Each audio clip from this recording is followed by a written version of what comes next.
You're listening to Accounted For, the Canadian podcast that explores the intangibles of every career. I'm your host, Daniel Lee.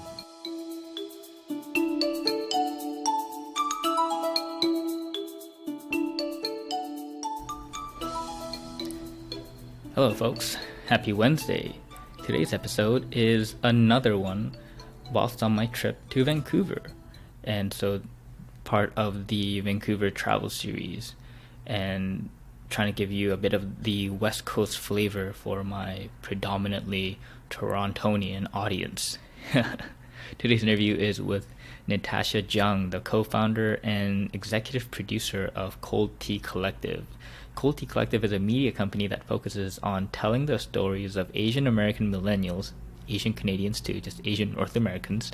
And Natasha's own story is one I got to highlight and accounted for to hear like her story that she doesn't really get to talk about on her own company, Cold Tea Collective. Natasha's journey really started with a dream of media production that actually got derailed with the allure of a stable career in marketing, all until a very fateful letter to herself from the past that reignited the fire to pursue her media dream. An overarching theme in Natasha's journey has been a passion for community service, and throughout her entrepreneurial journey, her continued dedication to community service really pays off in just unforeseen ways. This has been a conversation where I thought to learn more about growing my own media company, but I actually came out of it with more learnings in other areas as well, and I really hope you do as well. And so before I let you off to this amazing conversation, just a quick reminder to support the podcast if you really like it with a 5-star review on iTunes, and also leave a written review. And if you do, then I'll give you a shout out in a future podcast intro. And also stay up to date with the development of the podcast and my blog itself by subscribing to my newsletter on oldmandan.com. The subscribe button's just everywhere. And if you also have someone in your network that you think would be a good fit, just send their LinkedIn profile over to me through the contact page on my blog. Great. So without further ado, here is my interview with Natasha Jung.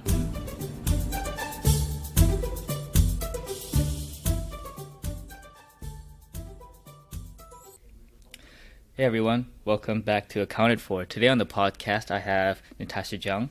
Hey Natasha, thanks for coming on the podcast. Hey, thanks for having me. Natasha here is the co-founder and executive producer at the Cold Tea Collective, among many other things that we will go in depth into later. But Natasha, to start off with, for the guests who are not familiar, what is Cold Tea Collective? Cold Tea Collective is a storytelling platform for, by, and about Asian millennials, and we focus on telling stories from the heart. We dig deeper to find the truth in every story, and we tell stories that are unfiltered for us and by us. So really right now we have a lot of content online that is, of course it's still growing, and it's kind of separated into two categories. So personal stories about, maybe, what it was like growing up in a rural part of Canada and being like the only Asian family in your school or something like that, to future stories where we actually interview, Asian Canadians, Asian Americans that are doing amazing things, and hopefully inspire people no matter where they're from, where they are in their lives, to do things that matter to them. Gotcha. And, before we did the podcast, when we were doing the sound check testing, you told me how your favorite caffeinated beverage is matcha latte, and this name Cold Tea Collective, does that come from that love of matcha, or where did it come from? Why is it called Cold Tea Collective? That's a great question. I get that question a lot. So Cold Tea Collective, a couple parts to the name. I'll give you all three-ish descriptions because we got time, right? Oh, so, totally. Yeah. So just taking the part cold tea, the word tea, if you think of tea, it's traditionally served hot. And when you equate that to perhaps the family values you have, the traditions you have in your family, that's really representative of the traditional side of you as an Asian Canadian or Asian American, right? However, growing up in North America, speaking English, maybe going to school in a certain place and working with certain people, being exposed to all these different cultures, whether it be like food, people-wise, language-wise, you as the tea are becoming cold or even diluted. So you are no longer that super traditional person that maybe you grew up being because that's what you were exposed to, but later on as you grow up in life, you kind of get cold or you dilute or you move away from those traditions. But at the end of the day, you're still tea. You're still a human being. We all still have the same basic human necessities, human requirements, human needs and wants and desires. And so really that's what makes us a collective. The collective side of things is really about a collective of stories, a collective of people, and it's kind of a bit of a shout out to the collectivist society that is Asian culture. Gotcha. Yes, so that's one kind of So that's kind of one explanation of it. A fun explanation of it also is, well, actually two fun explanations is, when you go out for, you're a coffee connoisseur, but let's just say you can't handle coffee or perhaps you choose to go for tea that one time you go, you're so deep in your conversation with someone that you forget to drink your tea and it goes cold. So that kind of, relates to us wanting to have deeper conversations with not only people that we're interacting with, but with ourselves, really. And the second fun kind of description or explanation behind the name is, so there's this thing, and I thought it was just a millennial thing, but apparently my 60-plus-year-old aunt knows about this reference as well. And it's when you go out partying late at night and you want to go for some food. And maybe you go to an Asian restaurant and you ask for cold tea. They'll give you beer or alcohol in a teapot. So, yeah, I know, surprising, right? Yeah, I just made a weird face for the audience who don't know. But I was very surprised by that. He was shocked. Yeah. Maybe even a bit appalled. I don't know. So it's the alcohol in a teapot, and on the outside, it looks like one thing, but on the inside, it's another. And that really just kind of relates to how us as Asian millennials, or even just like people in general, we're always kind of judging people by how they look on the outside, but really not necessarily always taking a chance to know what's on the inside and appreciating for what's on the inside. Mm-hmm. Yeah, I think a lot of the reasons you talked about kind of hit me in different moments. I think the first reason I loved the observation of, you have a great conversation, and it's true, your tea gets cold, your coffee gets cold, and I was like, wow, that's true. I never thought about that. But that's really smart. And the superficialness of a lot of Asian culture. I constantly comment on how just Korean culture in general. Whenever I go back to Seoul, you notice how superficially driven a lot of things are. When you see skyscrapers with plastic surgery logos all plastered over it, it's just very apparent, like, oh yeah, that's normal. Yeah, and it is normalized now, right? Oh, totally. And that's, I mean, by that being said, like, who's to judge, right? That's just a completely, it's a different way of life, it's a different mentality. And I mean, it's not just on the superficial level in the sense of, who we are, like what our faces look like, right? It's also, I feel like sometimes I've worked with people, I've worked around people that kind of have a little bit of an old school mentality, maybe not old school, but have the mentality that it's more important about what people see in the outside than what they actually know of to be true on the inside. And that for me is a little bit concerning sometimes when you're working in businesses or working with people that see things that way, because I don't know, I guess like for me and myself and my journey, which I'm happy to tell you about in our conversation, is I'm just so focused and so attracted to people that can share their deepest, darkest secrets or their innermost desires and who they really are as people, rather than who they think people want them or need them to be. Mm-hmm. Yeah, I think just as you're saying that, I think I learned that organically where, when I was in school, it was really common for people to say, fake it till you make it, like say whatever you have to say in interviews to get the job, and then once you get in, then people go, no, but you for you faked it, you got to continue faking it until you make it. And I remember the first time I was actually very honest. I didn't even do it intentionally, it just happened, and my manager commented on it, and we were doing the kind of, in big corporations, like you were at Deloitte before. When I was in audit at KPMG, I did the kind of final kind of evaluation of myself. Like, what did I think? What was my weakness? What was my strength? And my weakness, I just wrote in, I completed work without not knowing how to do any of it. I pretended like I knew it, and I just copied last year's. And yeah, so I wrote that as my weakness. That was part of your exit interview, or no. That was just kind of my annual kind of review. Just this is my weakness. And this is before you even had a conversation with your manager. No, none of that. Okay. So I just wrote it and I sent it in, and my manager read it, and he's like, "Dude, I loved it. This is so honest." And he was saying, "This is so real because I bet you everyone else in your ear feels exactly like that. They're just not saying it." Yeah. And he's like, "But we gotta submit this, so we gotta change some wording here, just to keep your career alive." And so yeah, sure. I changed Looking that. out for you. Yeah, but once he said that, I was like, "Yeah, you know what honesty sells. Honesty is actually, I think, it's when you show your true, authentic self, you can actually get closer to someone in another like deeper level." And I think from that point on, like, my manager actually remembered my name. Okay, because there's so many of you first years, right? Right, yeah. Or were you intern at that time, or? Yeah, I was a co-op then. Right, okay. And yeah, so I think that was kind of my first kind of glimpse of, honesty actually works. Like, you should actually just be very honest all the time, and you will have a lot of people that hate you for being honest, but the people that love you will actually really love you. Oh, and absolutely. That's just been my experience. And so for you, for the audience who can't see us, we are in Vancouver, and so this is my hometown, and also Vanessa's hometown Natasha's hometown as well. Sorry, that's okay. It's actually a very similar name. I have a cousin named Vanessa. Yeah, and our parents would actually mix up our names. Okay, it's the 3-syllable thing. Oh, that's it. Yeah, and it ends in an A. Okay, so yeah, it's all good. All right, thanks, appreciate it. But yeah, so we're in Vancouver. Not that rainy today, surprisingly. In a nice co-working space. But you and I were both from Richmond, which is, kind of the suburbs of Vancouver, but the very Asian heavy populated part. Can you tell me about like the childhood there? Like, were you actually born in Richmond? Did you grow up there the whole time, or what was your childhood like? The beginning, many years ago. Yeah. Okay, I'm a little bit older than you by a little bit. I mean, a lot. You don't look it though. So oh, it's okay. Thank you. Yeah. It's the Asian don't raisin. Right. So I was actually born in Vancouver. For the first few years of my life, I lived there. I don't really remember because you're a kid, right?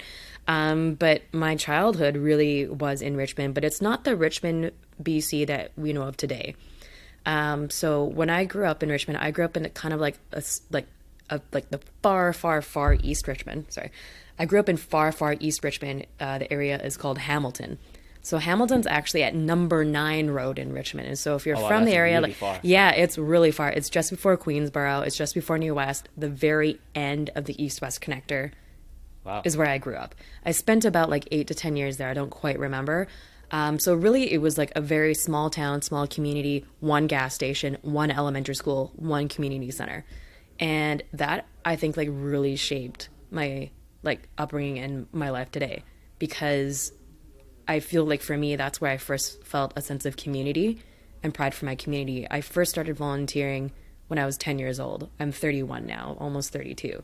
And, being a part of a small community and feeling like you could actually make a difference actually, really just opened the doors for me to do what I had done since then. And then, I grew up there, made some really good friends. And then, as I started to drive, turned 16, literally on my 16th birthday, I moved to what most people probably know as Richmond now.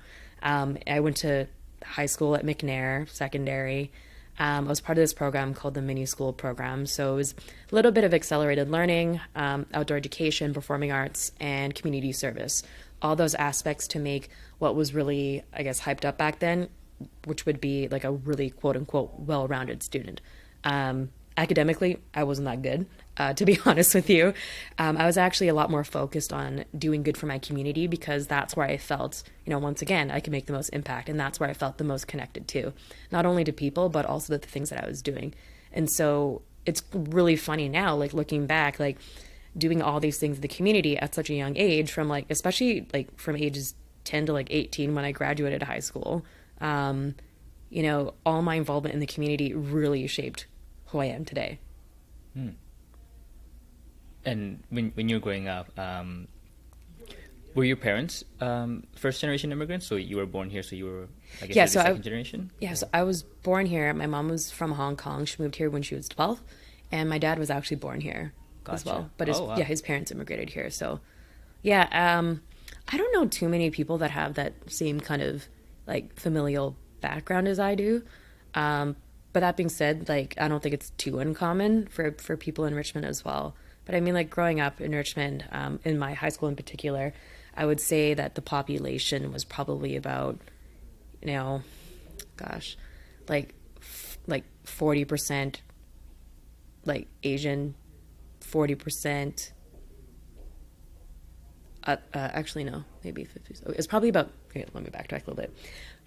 In my high school, I think that the composition of people is probably about 60% Asian, 20% Caucasian, and then the remaining would be from other like backgrounds and Yeah. heritage, right? So, but that being said, like I never really felt like I connected to the quote unquote Asian kids in school. I really just got along with everyone. And I didn't really think much about like identity or race at that time. All I knew is that I really loved urban music and hip hop music, rap music, R&B music, and that's actually what I connected to the most. Wow. And so then during this time of volunteer and urban music, what kind of dream career did you imagine when you were young? Like when, teachers ask you, Natasha, what do you want to be when you grow up? What did you respond? I think I like probably responded with something that I thought was safe, and that was just be like in business. Like, oh, I know I love people, so I want to work in HR. And for those of you who are about to embark on your HR careers, you know that working with people is not all of it, right? So it's fast forward, like pro tip, like it's actually about, there's a lot of paperwork involved, a lot of legalities and all that kind of stuff too. But anyway, I digress. I think I probably said that because I knew it would be safe. But really, I actually wanted to be a TV host. I remember in my grade 12 year, so I took a lot of acting and performance arts classes when I was in high school, and because our school had a really good theater program. And in grade 12, each of us in acting 12 were supposed to write a letter to ourselves that we were supposed to open up like 10 years after we graduated. And I wrote it on it, like, I want to be a television host. Like, Ryan Seacrest is my hero. And like I don't care what it takes. I'm not afraid of working hard, but I'm just afraid that I won't get there. And so, funny story is that I actually received that letter again at the very most important time in my life. That a really important time in my life, where I reread that letter to myself. But we'll get there in a little bit. Okay, I can't wait. We'll slowly make our way there right now then. So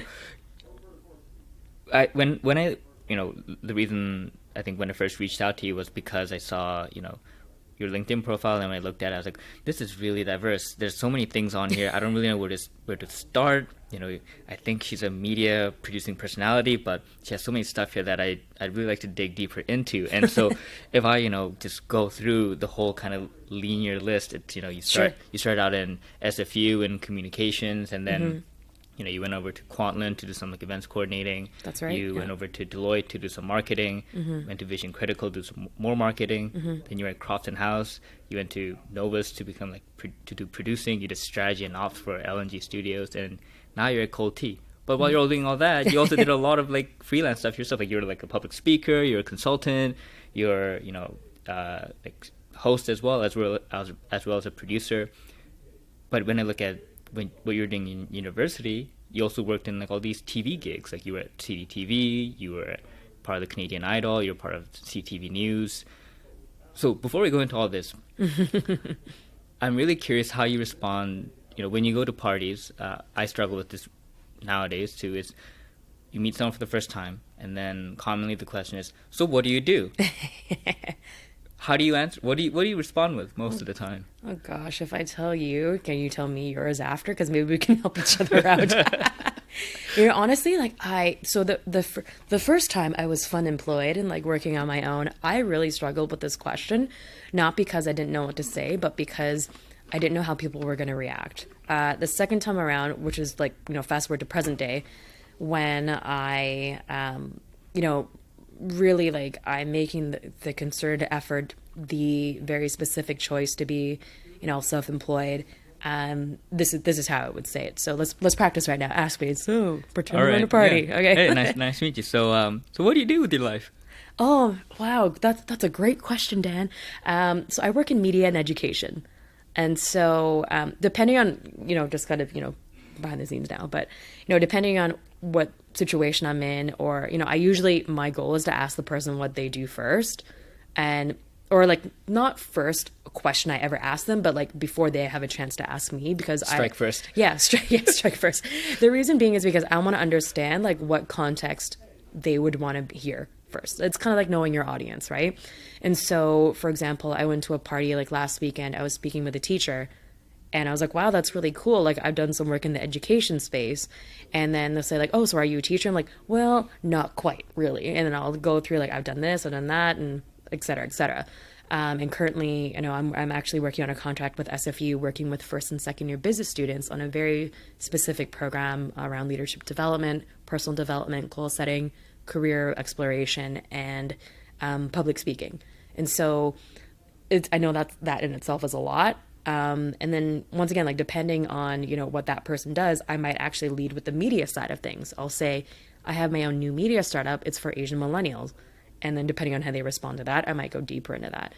I mean, it's just, especially as an entrepreneur or someone that has multiple things on the go, you don't really know what will stick or what people will actually understand. But you also have to be patient with that too, right? And take them through that journey of how fun and amazing the world that you're playing in is. Yeah, no, I totally agree. And to give my kind of answer, when I get asked that question, I jokingly respond with, "That's a terrible question. You should ask how I spend my time." And then I then ask them, do you have 30 minutes, because it's going to take a while. Yeah. And then it, like you said, it becomes like a dance where depending on what I say and how I read their reaction, I try to go deeper into certain spots or less so in other spots, because I've obviously lost their attention. Yeah. But yeah, like you got to gauge that. Right? Yeah, exactly. Like I start off with, so I'm building a media and investment company. And then from there, I kind of just try to go chronologically. Like, so I was an accountant, became a management consultant, went to a hedge fund, took a sabbatical, and this is where I'm at now. And that's generally the way I take it. I obviously haven't done as much as you have, so it's a little more condensed. But like I told you, I got a couple of years on you, so. I hope to catch up soon with at least the stuff I do. But as I,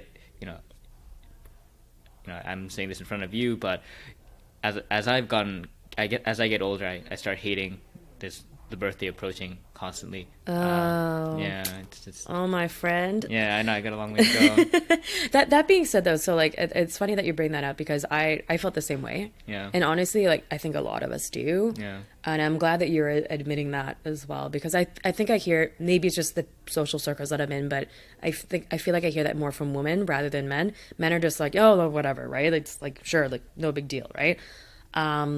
But yeah, I mean, like for my 30th birthday, like almost 2 years ago now, oh my gosh, I actually had a panel event, Real Talk on turning 30. And I had a panel just talking about like, what are some hopes, dreams, goals you had before turning 30? Like, what does it actually mean to you? How can we break down the myths, stereotypes, expectations around turning 30?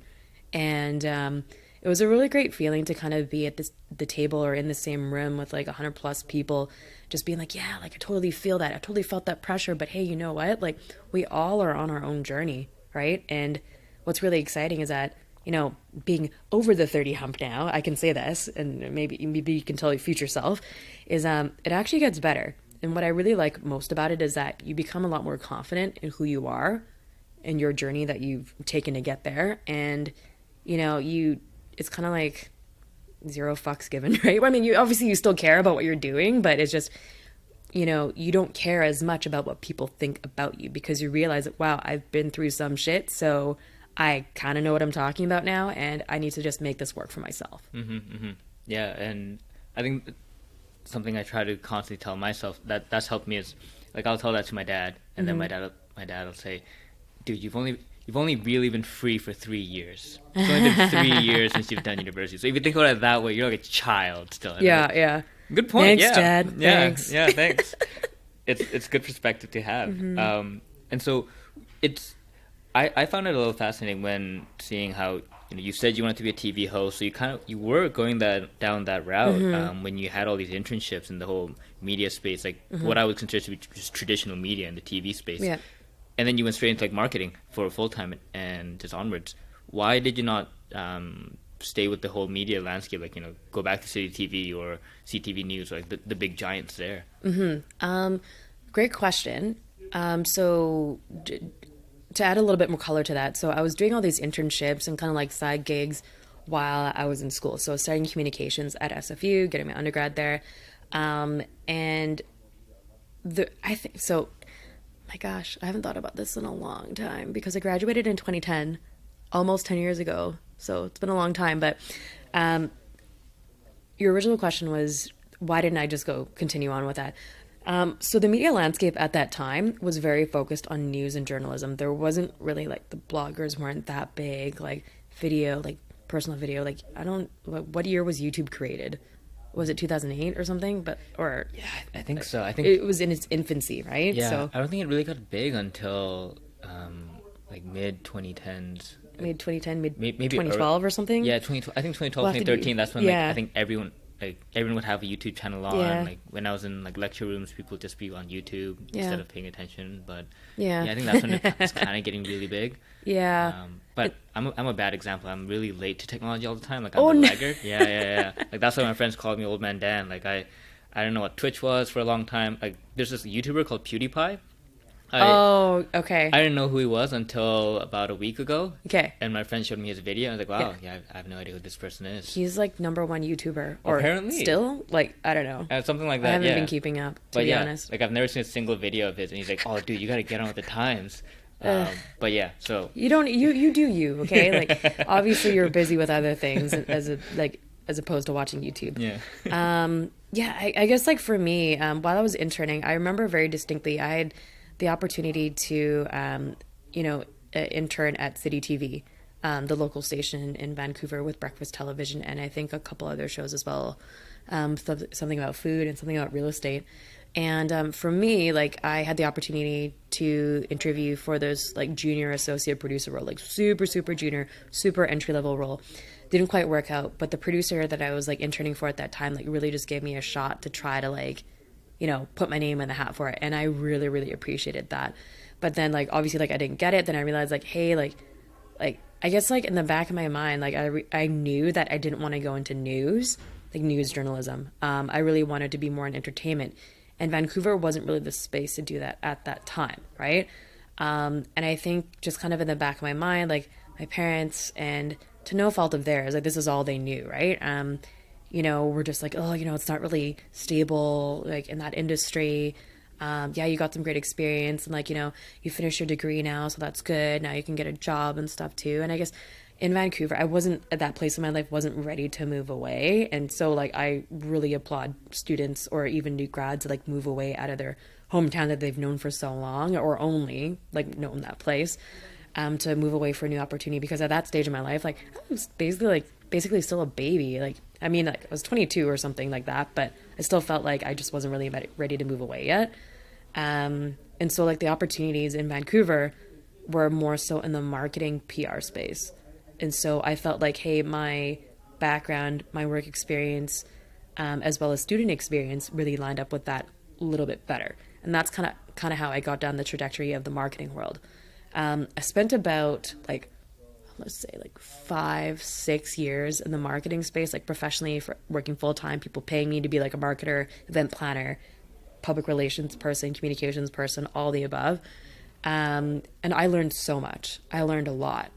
I learned so much. But at the end of the day, like, what was I doing in my free time? I was producing concerts, producing music videos, working with music artists. I was also still working on Rich City Idol, which is a singing competition that I started in Richmond for high school students, by high school students. It's something that I started when I was 16. So I was still involved in that and still am today. Like this May 2019 is going to be our 16th year of the show. Wow. Yeah. So, I mean, it's just along the way, even though I was working all these marketing jobs or like working in business, I always knew that, to really feel fulfilled creatively, and I guess maybe even to some level spiritually, that I needed to be creative in some way.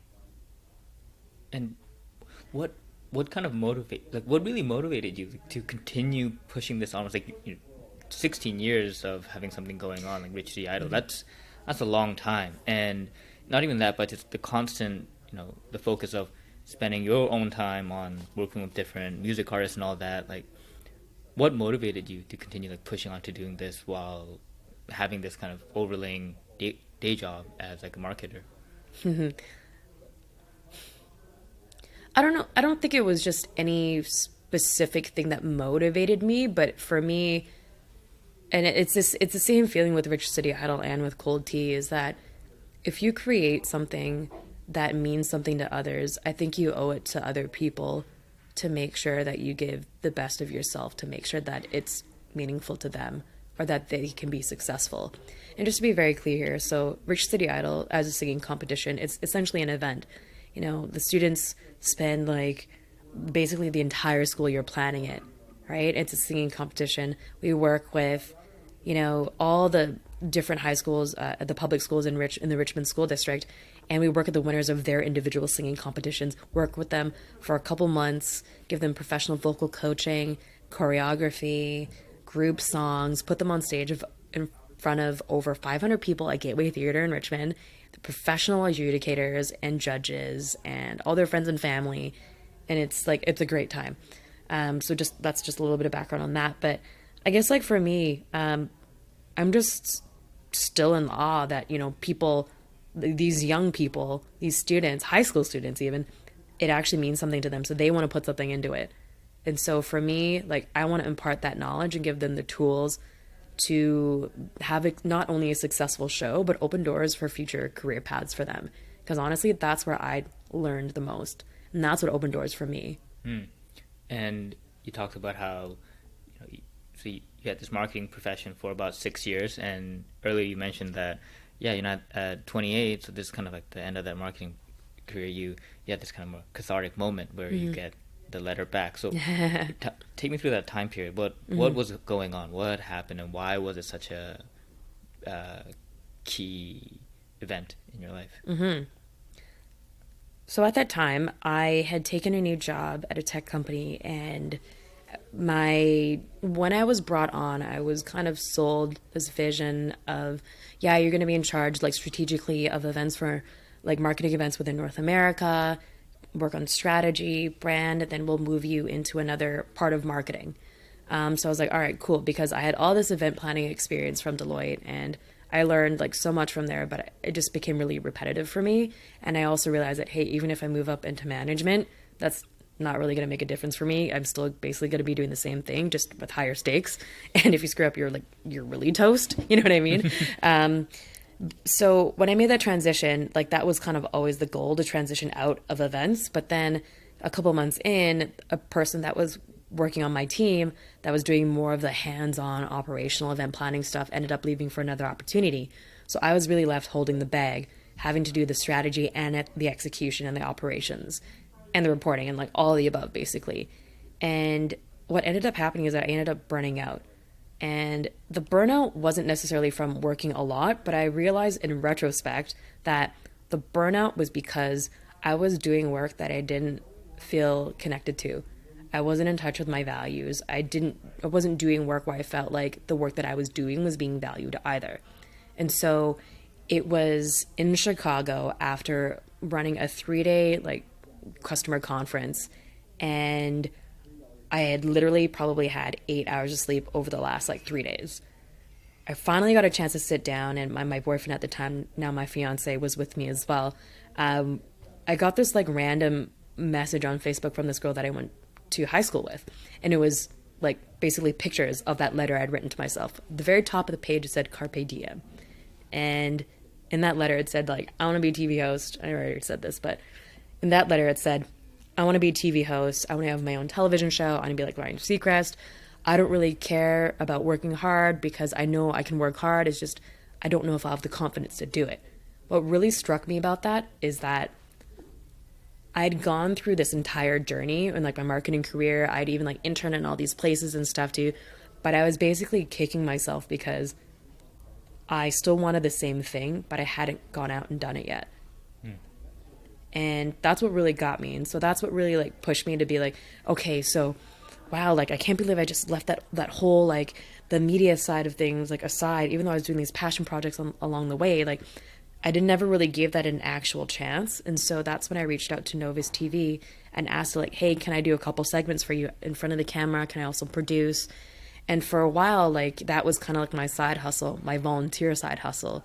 And then eventually I started getting paid for it as well, just a couple bucks here and there for each segment. And I really felt like, wow, this is really cool. Like not only do I get an opportunity to, be on camera, hold a microphone, ask people questions, help them tell their stories, but I get to really just, explore what I never really gave myself the permission to explore previously.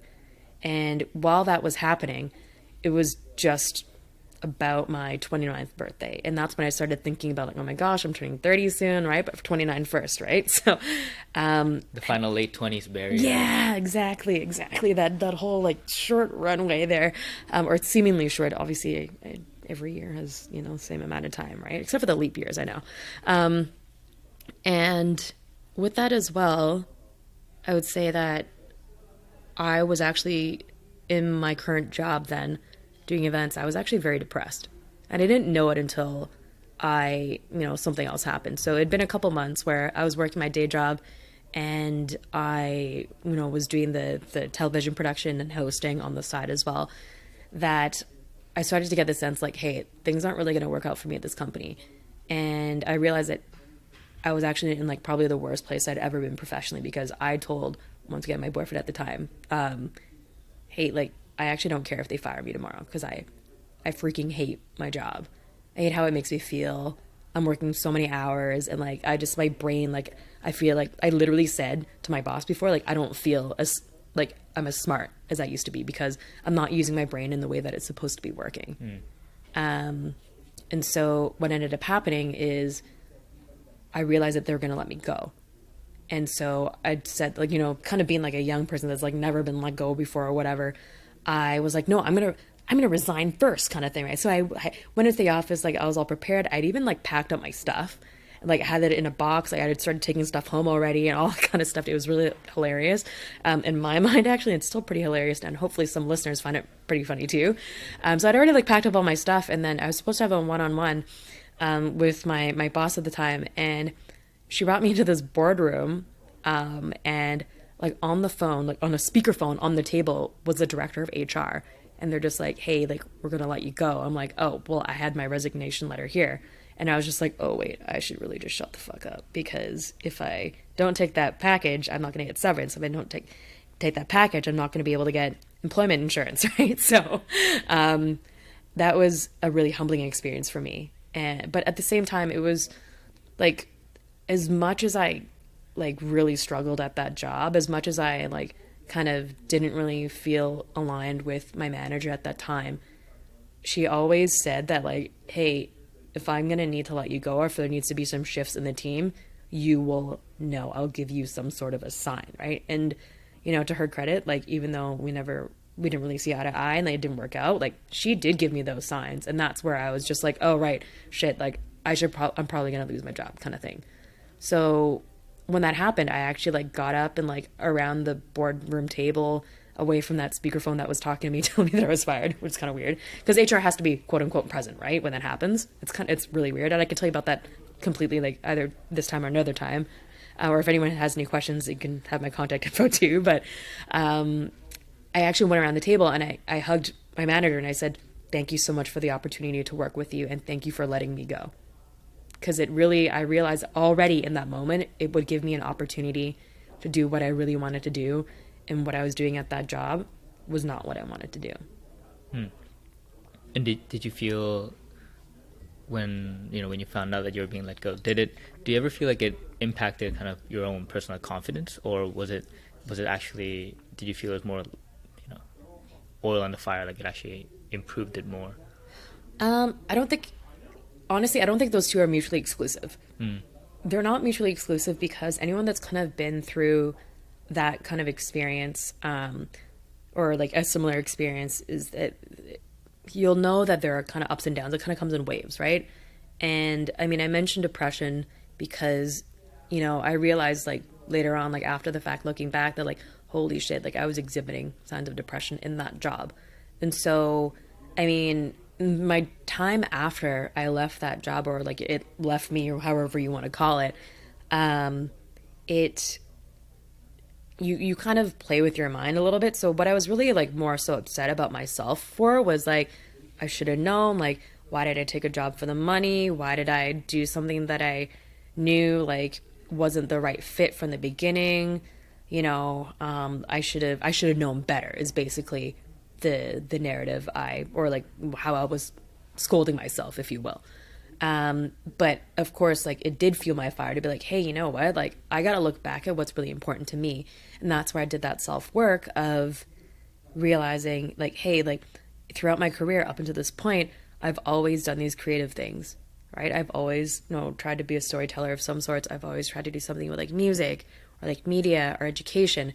So why not try to build a job for myself or a space for myself in those areas? So media and education. And that's kind of how I started building my business, started doing like talks and workshops, and that's how Culti Collective came to be.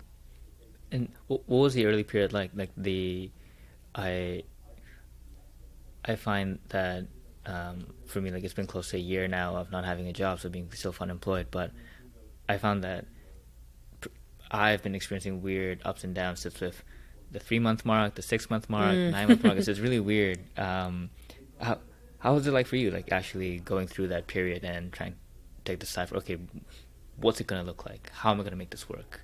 What was the first year or so like? The first few months, I actually traveled a lot. Probably, I also bought a place at the same time. So probably just like the most irresponsible things you could do when you are unemployed. Yeah, like... so there was that, but then there's also in the back of my mind, like, kind of like, holy shit, I'm running out of money, like, and you kind of put yourself into survival mode a little bit too, and you become really frugal because out of necessity, obviously, right? And as a way to kind of not cope, but like to deal with it, I decided I wanted to own it. And so what I did was I pushed myself to still attend like networking events and like be brave and push myself to answer that awkward question of what do you do? And it was really funny because even if whether it be someone that you know already or like someone you're meeting for the first time, whenever you say like, oh, I'm like in between jobs right now, or I'm unemployed right now, or I'm taking a break from work, the reaction is like, oh, like, I don't really know what to say. Like it's a very strange / hilarious thing because you yourself are trying to be okay with it by saying it. And I don't know why, maybe that's just me. Like I just have a weird way with like dealing with things, but for other people on the receiving end is like, you don't really hear that very often. And I think that just goes back to earlier in our conversation when we were talking about authenticity and transparency and just being honest. Right. And I think that, yeah, like there was like points where I felt like a little bit ashamed. Like I didn't totally know what I wanted to do, or the fact that I was still building something. And there's kind of like, I don't know how it is in Toronto where you're currently living, but like in Vancouver, at least, there's kind of like this underlying idea or expectation that if you're working for yourself, if you are self-employed, or if you are an entrepreneur of some sorts, that like you have your shit together more than everyone else. It's kind of weird how people have that expectation. Or it's complete opposite of like, wow, you must really not have your shit together. You know what I mean? So there's no in between. And I felt like I was really just kind of like in between there. So it was really kind of almost like a social experiment for me to kind of go out and have those conversations. I would say that one of the most, I guess, transformational things that I did for myself in that time while I was trying to figure out what I wanted to do was actually have that birthday panel event. Before that birthday panel event, I actually wrote a blog post called Started from the Bottom. Obviously a Drake reference, right? Because, you know, I love Drake. But it started from the bottom, like, and how kind of networking helped me with my depression. And for me, it was connecting with people. It was talking about my experience. And it was about getting that response from people, knowing that, not that they too had been through something similar, but knowing that I was not alone and letting them know that they were not alone and knowing that we could help each other through storytelling. And I realized that from there, Culti Collective, that's a space where we can really help people by creating a platform for people to share their own stories. Yeah, I think a lot of things I think are definitely I can definitely relate with where, yeah, it's been really weird having those kind of conversations. And I think Toronto's not that dissimilar from Vancouver in terms of how people think about entrepreneurs and stuff. I think maybe the spectrum is maybe even wider. There might be even more extreme views where, they idolize entrepreneurs who get venture financing as if it's actually a big deal. It's an achievement, but says the guy that came from a hedge fund. Well, I think there's more to the story that people don't really realize. It's I tell people, once you get financing, that's the end of your freedom. You're done. You're now in the pockets of the venture capitalists. But anyhow, I digress. But yeah, I think it's for someone who's been and I think you can definitely relate being very focused on doing a lot of things, being, I would say, quasi type A personality, always wanting to do the best, overachieve. I always had answers to everything, and I think when I hit the period of trying to embrace I don't know, I really don't know what this is, and the podcasting space has no answers. I don't even know what is this even a business? I have no idea. I just did it, and just being okay with things happening organically, I think has been very weird. When you just can't see the future, because when I was in audit, I'd forecast here's my 7-year trajectory. I'm gonna make partner in the next many years. This is what I have to do, and I quit. I go to consulting. Easy. Here's my next 2 to 3 year trajectory. These are all the paths that are laid out. I know what to do. Go to a hedge fund. Oh, it's easy. This is the next trajectory, and then it's just been I don't know what's the path. It's been fun because there's so many possibilities. There's so many things to do, and then also very overwhelming because now there's paralysis by analysis of I could do this, I could do this.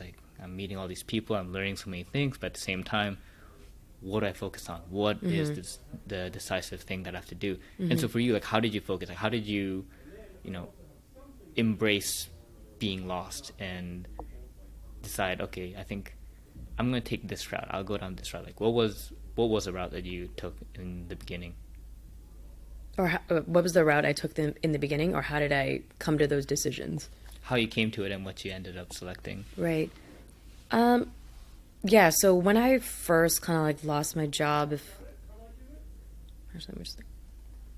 when I first lost my job, I really just took a step back because I realized, immediately I did say, wow, holy crap, this is actually a blessing because now I can actually do what I want to do, woohoo! And then mixed in with a little bit oh my God, I'm so down right now, right? It's a lot of up and downs. But what I really did, and I've done this a couple times in my career already, was really just reevaluate my values and really just go back to my values. For me, it's always had something to do with creativity, community, authenticity, and creating a meaningful impact. Those are my core values. So I always come back to those, right? And coming back to those, but also realizing, asking myself key questions about what were some peak experiences in my life or my career. Peak experiences as in, what made me feel really proud? What did I get a kick out of? What made that particular thing meaningful, right? So I took a look at that, but I also compared that to perhaps my suppressed values. So when did I feel the most down, the most low? When did I feel like I wasn't really being myself, right? And then I also took a look at, what's my code of conduct? What are the things that I absolutely need to do, or else a part of me withers or dies, right? And so in answering those questions, and these are questions that I ask, I sometimes coach youth and young professionals in trying to figure out their own careers as well, these are questions that I always ask them, and these are the questions I asked myself while I was going through this. So for me, it was the two main themes were media and education. And those are the things that I actually understood, and I actually kind of knew the tangible things that I could do to actually build a career or build a path for myself on. So I know that a lot of people like, okay, maybe that's overgeneralizing, but I was just going to say like, even having two paths to work on at the same time is a lot for most people. I think that for me, I don't think could ever fully decide, because there's always going to be, even if I went just straight up the education route, there's always going to be a media component to it. Even if I went straight up media route, there's always going to be like an education, coaching, mentorship component to it as well, right? So I'm just kind of on this path right now where kind of the first steps were just to remind myself of what my core values are, remind myself of my peak experiences, suppressed values, code of conduct, reminding myself of what those were, and then just trying to figure out like, hey, what's available to me right now and how can I get started? And while you're on this journey, how did you battle the kind of the constant potential thought of, should I get a job? Should I go back to the employment life? Like, did it ever, like, do you have like constant fights with it, or is it very clear for you that, yeah, no, this I've been away for so long, I know this is not what I want to do. I'm just going to continue down this self-employed, like starting my own thing, entrepreneurial path. It's funny that you asked that, because I basically did this like fun employed entrepreneurial path like twice in the last like 3 years. So it's a bit cyclical. So just to repaint the picture for you is, so I got let go from my job. I spent about like 18 months self-employed, fun employed, whatever the heck you want to call it.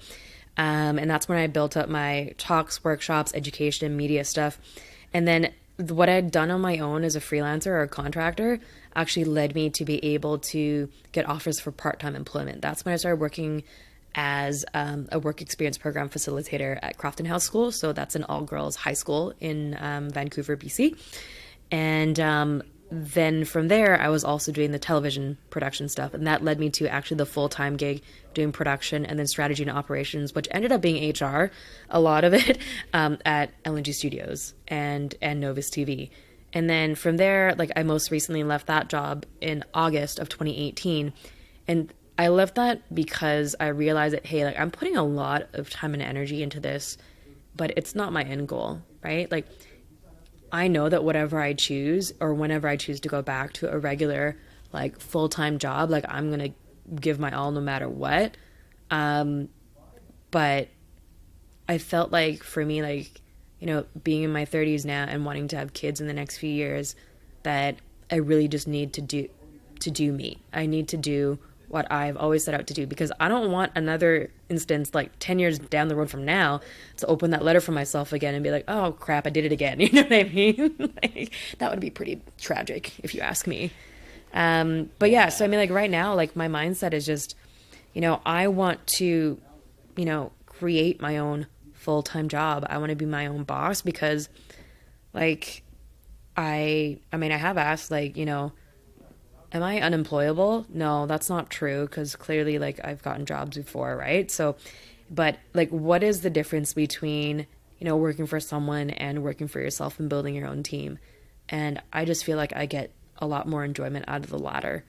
And I feel like I'll put more of myself into it, and I know that I can control the outcome a lot better. I mean, you can't control everything, but you can control it a lot better if you're your own boss, right?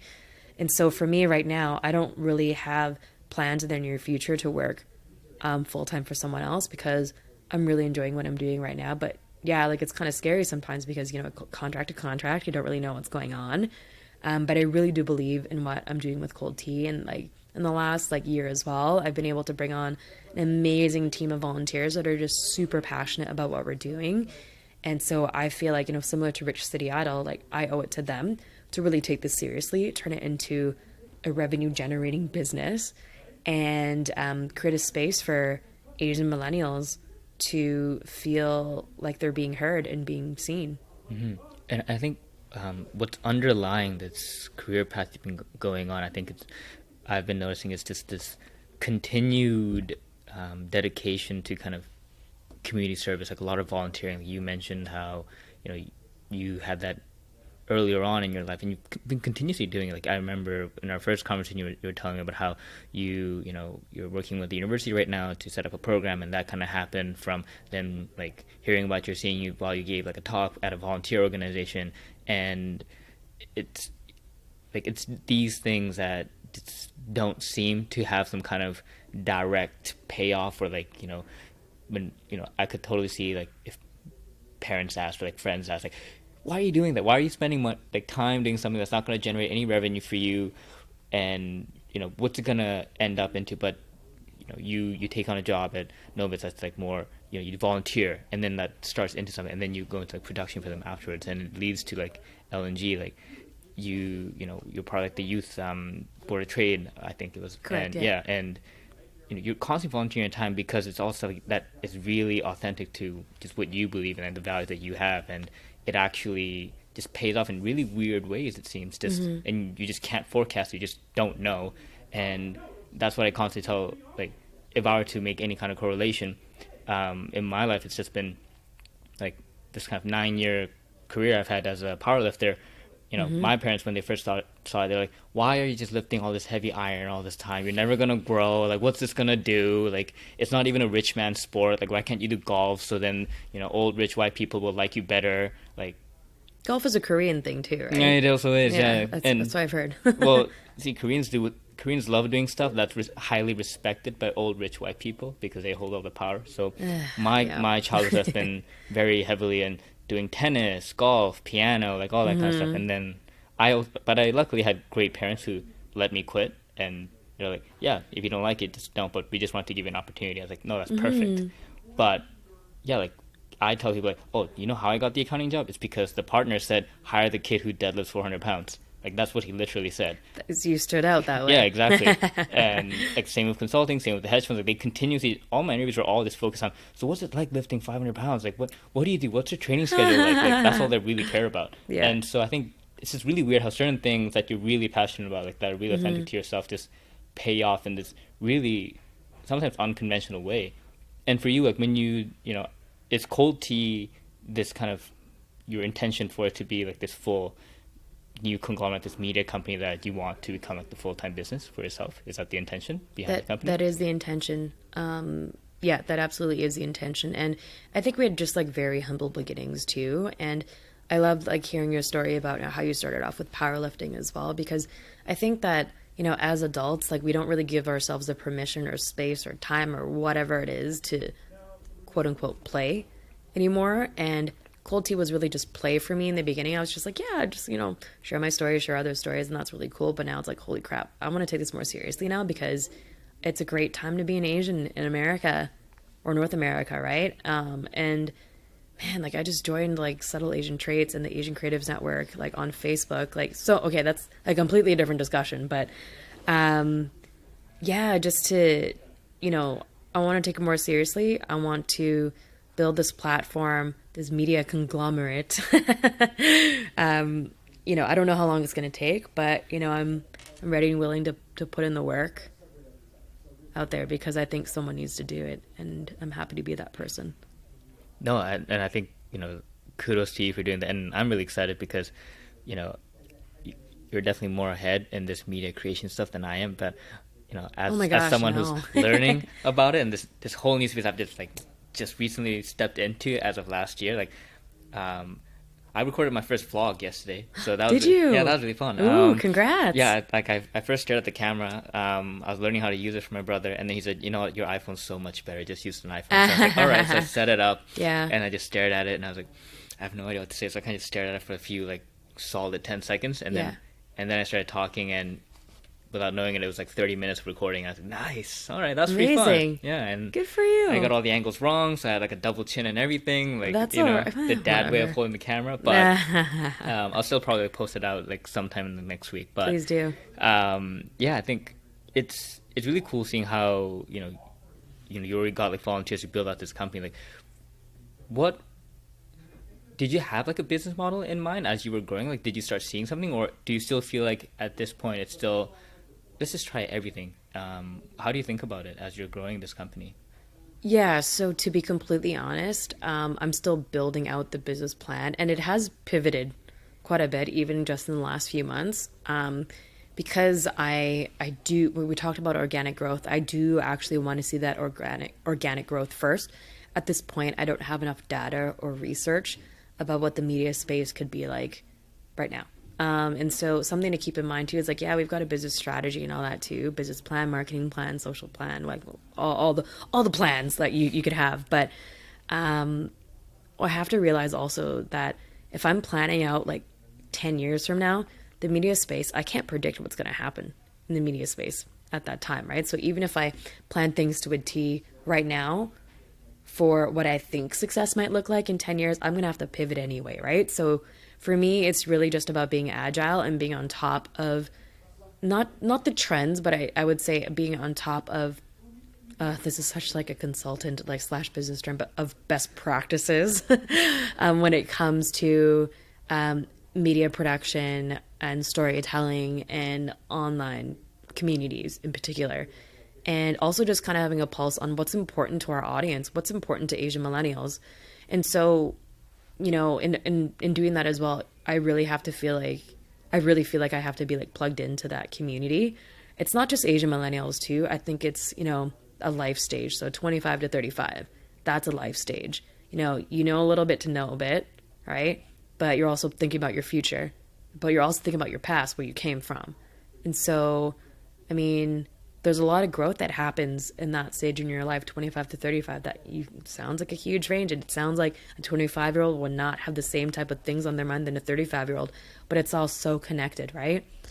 And to be able to build something from that is a really exciting journey for me.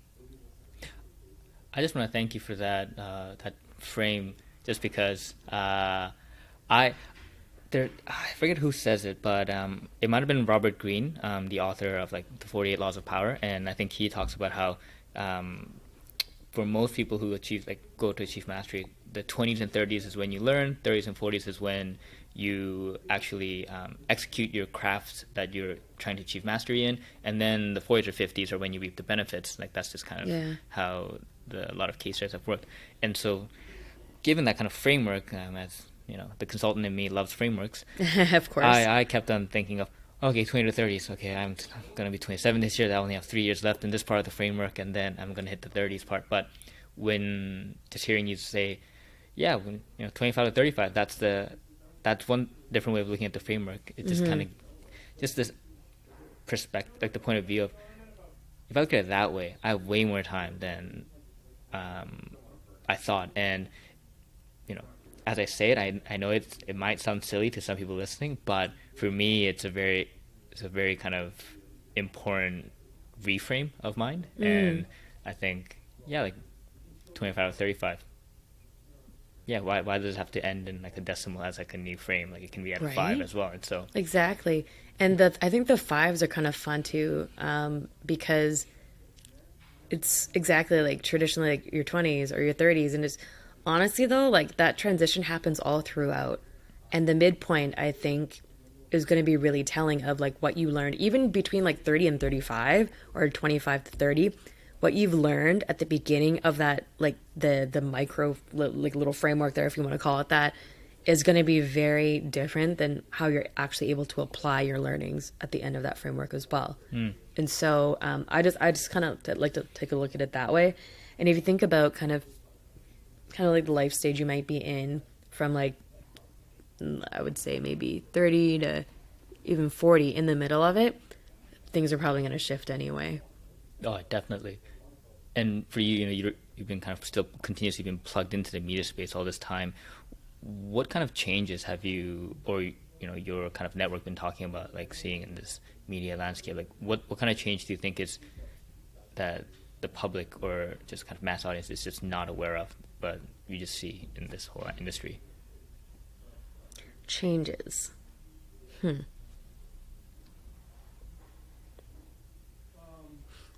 I don't think it's anything actually like new, and I don't want to talk about like trends or anything like that, but I think we all know that being a media producer is way easier now than it ever has been, right? Just the accessibility to audiences, like low startup costs, like anyone could get into that game, right? And we're talking before we started this interview about like kind of like run and gun style, just like traveling light and like keeping it super simple.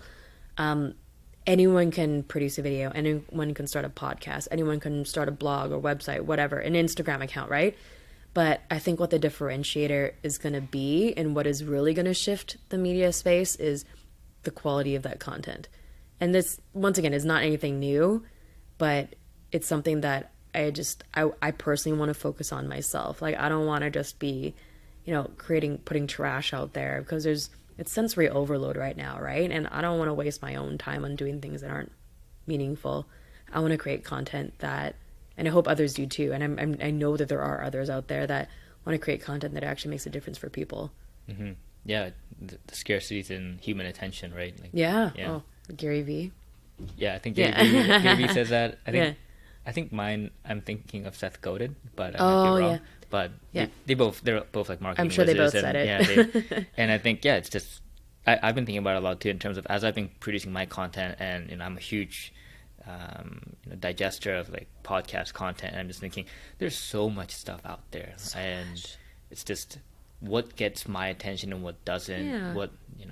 What does someone decide to read, and like it's just I think and that's something I am constantly just trying to be cognizant of. It's just, how are you differentiating? Like, why is your product different? And I think something I've been thinking more about is, I think organically, you make it, and then you slowly find a way to differentiate yourself slowly. But because I first started, like when I was doing the podcast, I did my first recording in like March or May, and didn't release it until like August, because I was constantly just brooding over, okay, what's the strategy? How am I going to be different? But I think what I've just accepted is just do it, and then just find your voice as you go while you do it. And so for you, like, what, you have this whole kind of wide-ranging career. When your friends talk to you, or they ask you questions, what do they get most wrong about the kind of like career you have? Like, where does it differ between what your friends actually think what you do and the reality of what you do?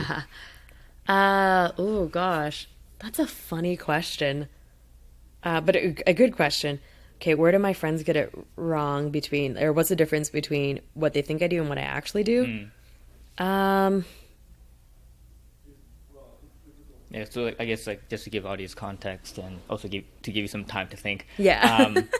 Like I think most of the time my friends will constantly be like, yo, Dan, it must be great to have so much free time now. Like, you get to do whatever you want. And then I constantly tell them, you have no idea. I think I work way more now than I did in like any other job. And like, I used to work hundreds of hours a week, and like I'm telling them, you just don't turn it off. You just can't turn it off. And their moment is just, I tell them, it's a constant roller coaster ride of a lot of self-loathing, guilt, and sometimes a bit of euphoria, but back to self-loathing and guilt. And it's just constantly like, you gotta do more. You forgot a few others in there too.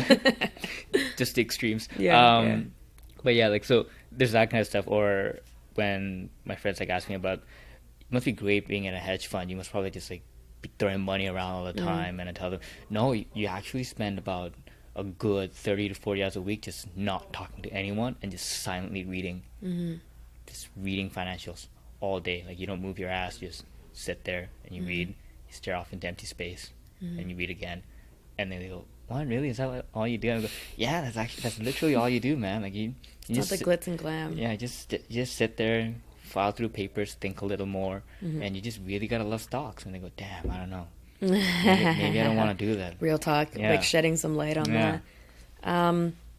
Thanks for sharing that experience as well, because it's funny, because I don't in my personal experience, my friends actually don't see that from me, but I think the biggest difference is that they think I'm the same person that I was maybe like a year ago, and I'm not. How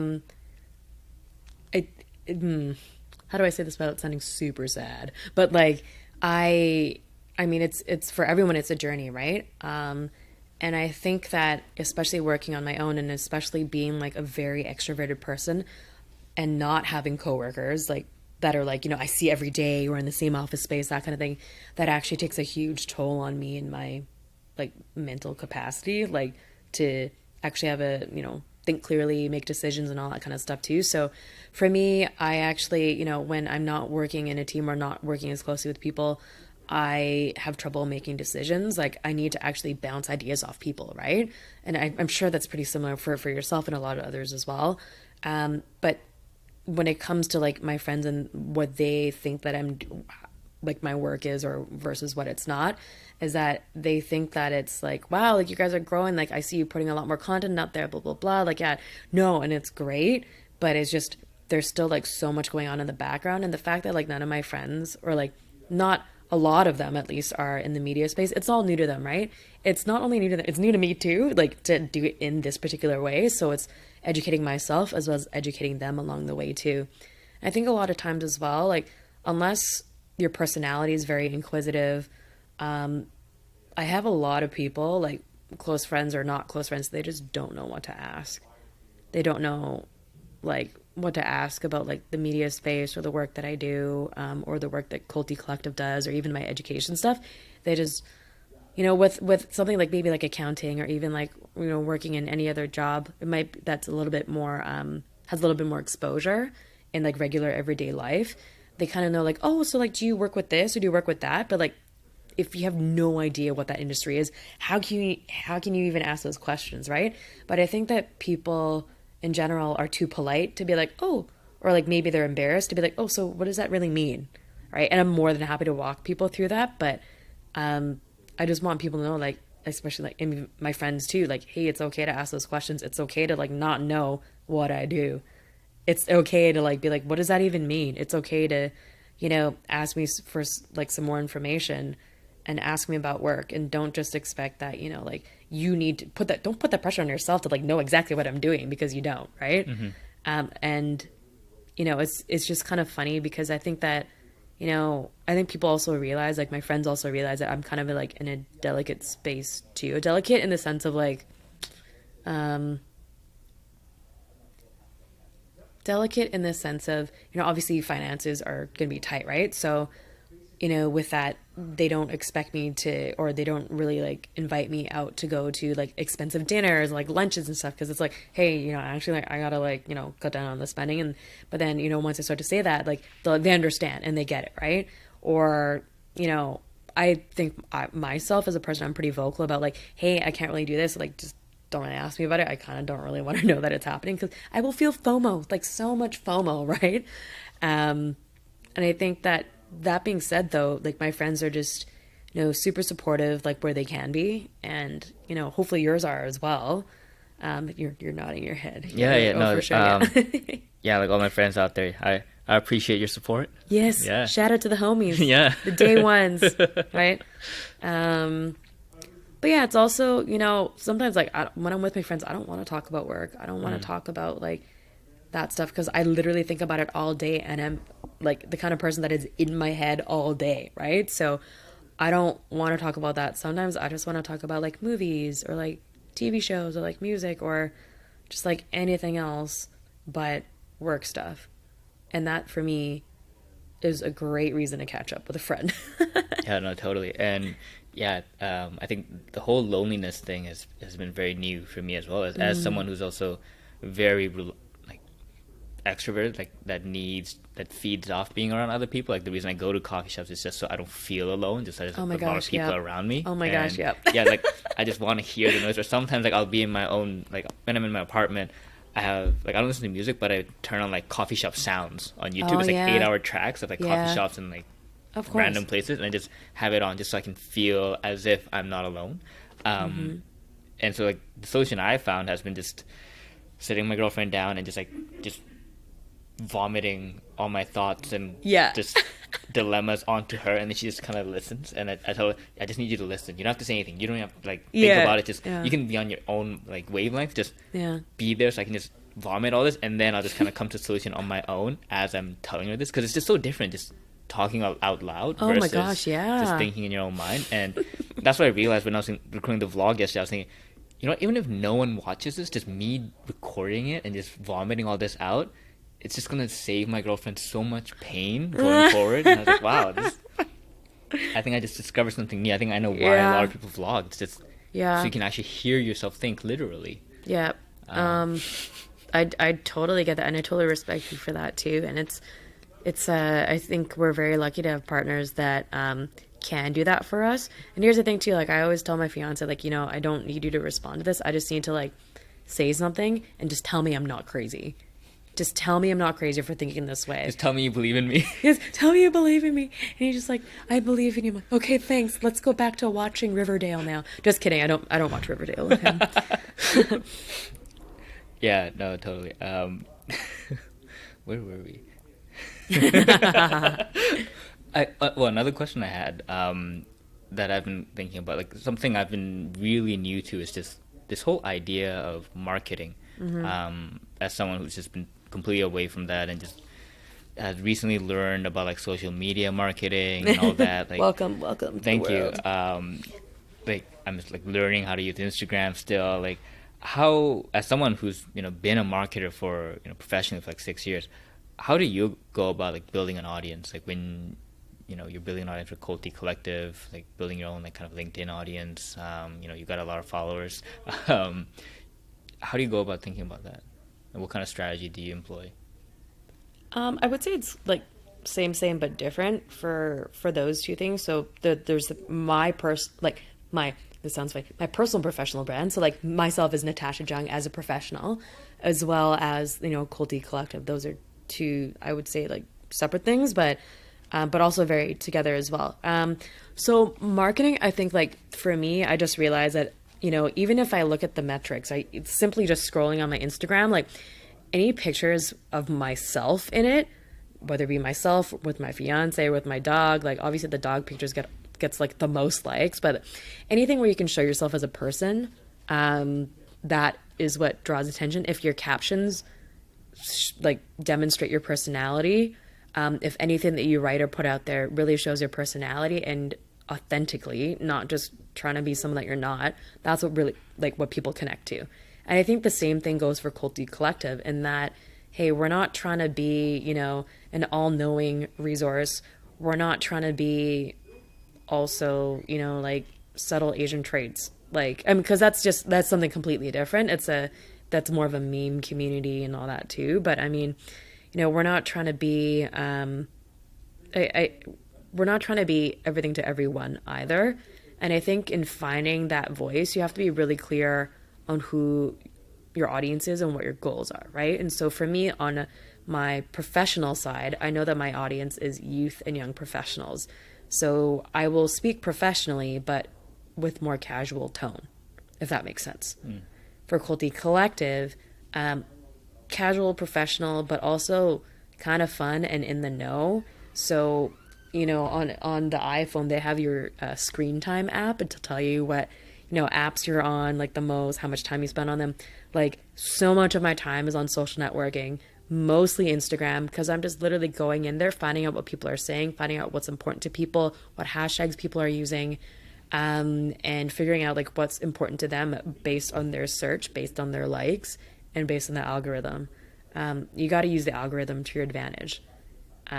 That's kind of what I've been doing so far. Most recently, so a couple days ago, I posted something in the Asian Creatives Network group on Facebook about Culty Collective and how we're accepting, personal storytellers, personal story writers, and just wanting to collab with other content creators and just creators overall. And the response has been like enormous. We've had like that one post. I mean, maybe it's not that big compared to like other posts, but we've had like over 100 people like or like react with those with emojis, comment. I've literally gotten to like full length conversations. I wrote in the post also, like, I'm going to LA. If anyone wants to meet up, let me know. Like, now we have this like gang of like 5 people that are going to meet up in LA and go for a bubble tea tour. Like, wow. It's just, yeah, just kind of really just figuring out like who your people are, who your tribe is, who your community is online. That's all it is, right? And like, trying to figure out like, are these the people that I'd want to hang out with? What is important to them? And really just speaking to that community and creating content that matters to them. Yeah, I think the whole idea of community is something I'm continuously trying to like learn and like wrap my head around, like making it a cooperative in terms of like, where can I reach out to, where are the people, and seeing how can we work together and all this stuff. So yeah, it's cool to hear that story, because now I'm getting like more ideas. Like maybe I'll reach out to the Asian creative community myself. But yeah, it's just, I think they'd love to hear your story. To be honest with you, I mean, all right. Don't worry, I'll vouch for you. But like, this guy was great. No, Follow yeah, him. definitely. Yeah, and so I think that's something I'm constantly learning about, like the power of community. Like, I never really thought about it too much before, just because I was so unplugged from everything. But as like a like a baby going into this new world, like wide open, I'm like, wow, okay, there's so much for me to learn, so much out there. It's kind of overwhelming. Like, do you enjoy doing all that Instagramming stuff? Like, do you actually like it? You should see your face right now. Yes and no. I think if it's for myself, it's kind of weird. But if it's for Cold Tea Collective, because I see the bigger picture and I see how I can positively impact and influence other people to just live their authentic lives and feel connected to not just themselves but to others, it's a little bit easier. I think that I would say, like, I probably am not the person that would enjoy working as a social media coordinator, because it's a little bit too detail oriented for me. However, I love getting into conversations with people. Like half of my content team I met through Instagram because they followed us, or like I followed them or liked their photos, and we got into a conversation via DM. And I was like, do you write by any chance? Awesome, you do? Okay, we're actually hiring for an editor right now. So that's legitimately how I got one of my editors. So it's like just being open to conversation. The conversational piece is more what I really enjoy about social media. But when it comes to like the mechanics of it, I know I have a lot to learn. But it's also like whether you have a media company, whether you are a consultant, whether you're an accountant, like anything like that, like whatever it is, it really just, you have to realize that where you focus your time should be where you have the most enjoyment, right? And so I know that like it's also not my strength, social media. However, I can use it as a tool to do other things, right? So that's why I'm working with others that are better in that space. We're trying to record our interviews and turn it into a podcast as well. And so knowing that I have, challenges in actually, editing things, not necessarily technical challenges, but like actually finishing that, because my mind is just like just not wired that way. And so that's why I really appreciate and respect your focus to actually produce a podcast every single week, because I just think that's so amazing. It blows my mind. So just partnering up with the right people to be able to produce the things you need to produce, and teamwork and building that team, that community, that is how I find enjoyment in the things that I need to do. I know it's a super roundabout way of answering, do you even like the social media side of things? But I do like it when I can connect with other people. Yeah, no, but I think, yeah, it is the authentic answer. And yeah, I think, it's like, I hate it. I hate social media stuff, but I agree with you. I think once I can try to build a connection, I think that's when it starts to take on a form of its own. And I think for me, it's just been trying to get used to this online forms of communication. Like the reason why we do the podcast in person and not like virtual is because I just personally have a huge just preference towards meeting people face to face and having conversations. And I think it's just even as a millennial, it's just been something for me to get used to, just having long form conversations like online. Oh yeah. Like even with my friends, like I only say like what I need to say. I'm like, hey, want to meet this time, this date, done. Like we don't have any long discussions after that. Or I'll say, we should talk, call me, and then we'll have like a phone conversation. So serious. I would be so scared if you sent me that message. I'm not gonna lie to you. Yeah, like even with my girlfriend, like we'll be like messaging each other, and I'll be like, you know what, this is not working. Let's just FaceTime or call me. Yeah. I'll just have a long conversation that way. Yeah. But yeah, I think a lot of new stuff to learn about. No, I think so too. And I think, no, that's good though. I think that old man Dan, right there you go, right there. No, jokes aside though, I really do think that face-to-face conversation is so important, because that's how you build you can build trust in other ways, but I think that's the best way to build trust, to build rapport, to build like a connection and really strengthen connections as well. So I too am a huge fan of that. That being said though, pretty awesome to see how your network can expand so incredibly just, online. I was definitely like one of those girls, and my like friend used to make fun of me for it. I would get into really long, really deep conversations with friends in high school on MSN. Do you know what MSN is? Yeah, Okay. Just no. fucking No, you. no, Just no, like, I'm still the cohort that used it. yeah. No, exactly. So, and I think the way or even like now, like Instagram DMs, like I'm able to do that because I know that I literally cannot meet with everyone in person, right? And so, yeah, like it's you. I really respect that you wanted to have this conversation in person. I appreciate that as well. So thank you so Oh, much. thank you. Likewise. And so as we kind of, I think as we go around to like the ending parts of the interview, kind of like standard questions I like asking every guest. One is, if your 20-year-old self, so 20-year-old Natasha, were to look at you right now, so she's probably like, third year in SFU, she's looking at you and what you've done, what do you think her emotional reaction would be? To where I am right now. She's seeing you and she goes, so that's the 31-year-old me, like, what do you think? What do you think her emotional reaction would be? Emotional reaction would be like, I think the 20-year-old Natasha seeing me now would be like, well, it took you long enough to realize that, hey, you should have done this in the first place. But not like in a bad way, but like in a really hilarious, like poking fun at way. And I think it just kind of comes down to like just being in my head like way too much. Even back then, I was in my head way too much. But I think 20-year-old Natasha would be really excited for where I am right now. Yeah. And that's how I currently feel too. So I think good. that makes sense. Yeah. She wouldn't be like, what do you mean you didn't make the urban rap segment of City TV? Oh, don't worry. Something's coming. I'll make up for it somehow. And then, so what kind of advice do you wish that 20-year-old Natasha could have had at that age? Like, what kind of advice would you give her? I would tell 20-year-old Natasha that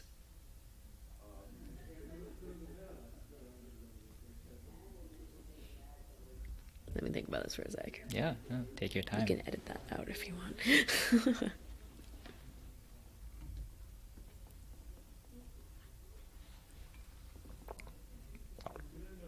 I would tell 20-year-old Natasha, don't worry too much about what other people think and just do what you need to do for yourself. And that's what I need to tell 31-year-old Natasha as well. Solid. Probably need to have like a poster to look at it every day. Yeah, post-it note, little affirmation.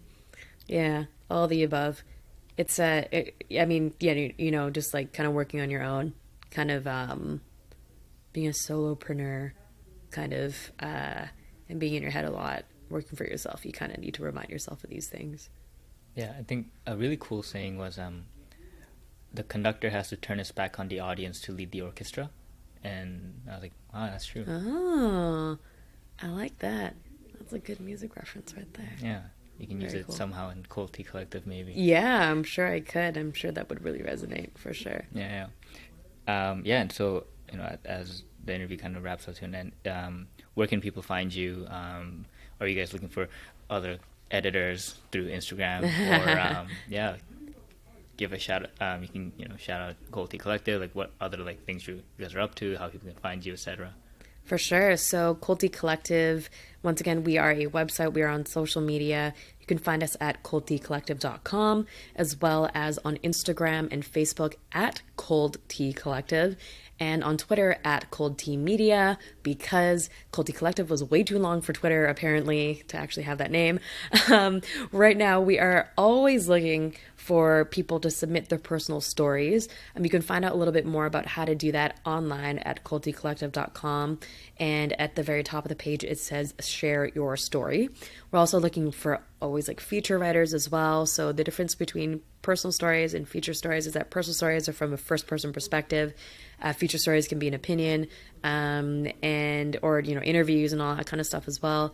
And what's coming up for us next? We're just growing, full steam ahead. We're always looking to collaborate with creatives. Tag us on just your social media. We'll like your photos. We'll like your stuff. And thank you so much for your support. And thank you, Dan, for having me on your podcast. No, thank you for coming on. I had a lot of fun during this conversation, and I really think our audience got a lot of value out of it too. So thanks for coming on. Thank you. All right.